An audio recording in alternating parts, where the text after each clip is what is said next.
Hey, what's going on, everyone? So today what I'm going to be doing is I'm going to be showing you what I look for when I'm inspecting a bathroom sink, like the drainage, the faucet, stuff like that. So let's go ahead and get started here, and I'll kind of show you some of the things that I look for. All right, so the first thing that I do when I approach the sink here in the bathrooms is I'll make sure the water works both sides. I like to turn the hot water on, make sure that that heats up, which it is.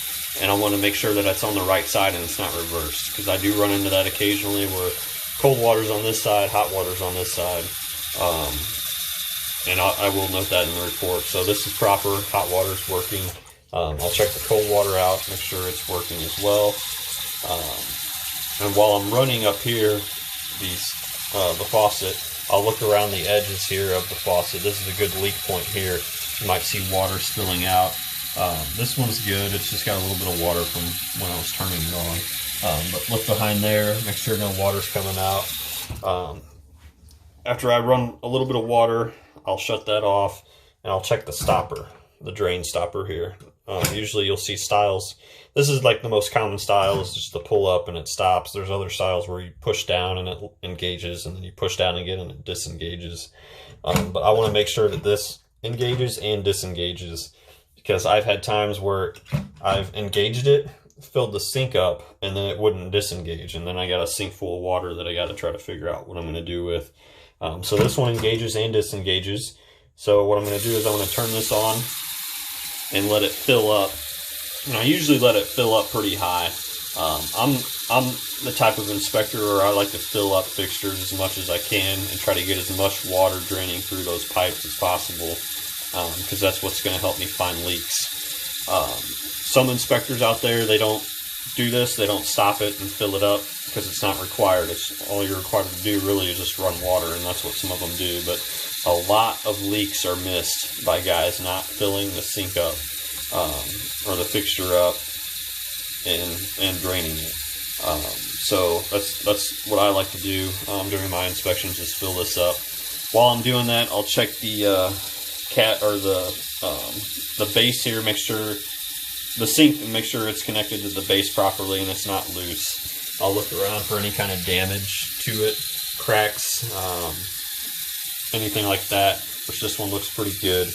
Once I get it filled up, or to like the level I want it to, I'll shut that off and I'll make sure that it's holding water. Sometimes these can engage, but they won't fully stop water, and water will slowly drain out. So I'll just sit here, kind of listen, and it looks like this one's got the water completely stopped. So that's a good thing. Another thing to look for around the sink here, sometimes you'll see a little hole either in the front or the back. And what that is it's like an overflow hole. So if you engage the stopper and start filling the sink up, and then maybe you walk out of the room and you forget about it, that hole will allow water to drain out so that this doesn't overflow and get onto the ground. A lot of sinks are missing them, like this one doesn't have one. I see a lot of sinks that don't have them. It's not really a requirement, but it is recommended, because you never know when you might just forget about it or start doing something else and then your sink's overflowing. So I'll put it as a note in the report, but I don't make it too big of a deal about it. But once I've got that filled up, I will go underneath here and I'll check out a couple things down here. All right, so what I'm looking for down here is leaks, any kind of leaks. They're usually going to be at connection points, like right there, right here, all these connections. A common one I see is up at the base. I'll show you here. Up at the base of the sink, where it connects up there, that's a common leak point. So, and then another one too that I see sometimes is right here at the stopper. This is where the stopper engages. It'll leak out right here at this connection. So I'm checking for leaks, making sure that it's holding water. Also, I'm checking the trap, making sure the trap's proper. This is a proper P-trap. Sometimes I'll see an S-trap, or you won't see a trap at all.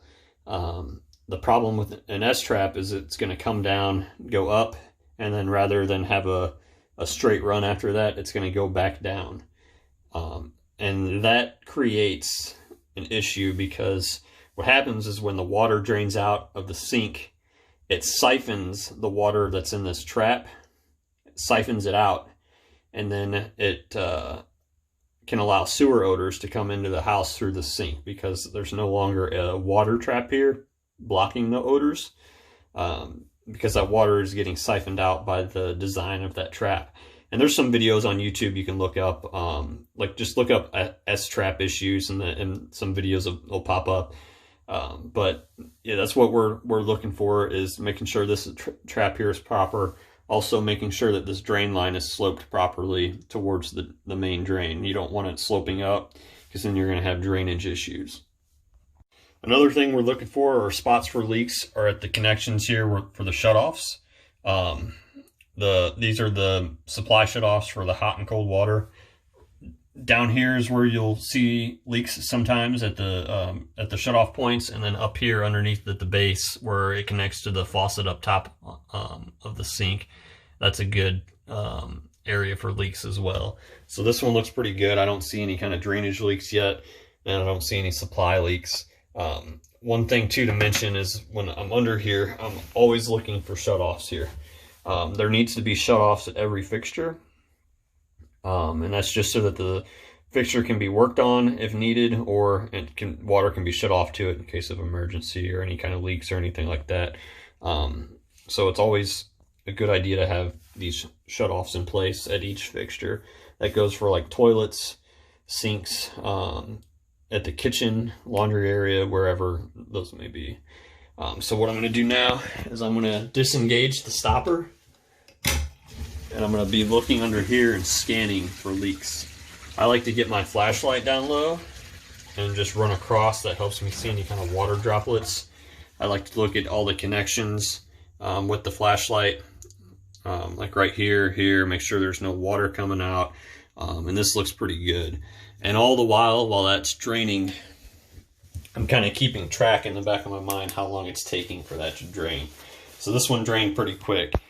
Sometimes, you know, you'll get a sink that's got some debris in it. Maybe it's a little clogged. Maybe, you know, that's where the wife brushes her hair in the morning and her hair goes down the drain. Or maybe that's where the guy shaves and he just lets all his hair go down the drain. And it slows that water down, keeps it from draining properly. So that's another thing I'll note. If it's slow draining, I'll put that in the report. I also check out the cabinet, make sure everything's good, make sure the doors operate properly, which this one does. Everything here looks pretty good, so that's basically what I'm looking for whenever I'm inspecting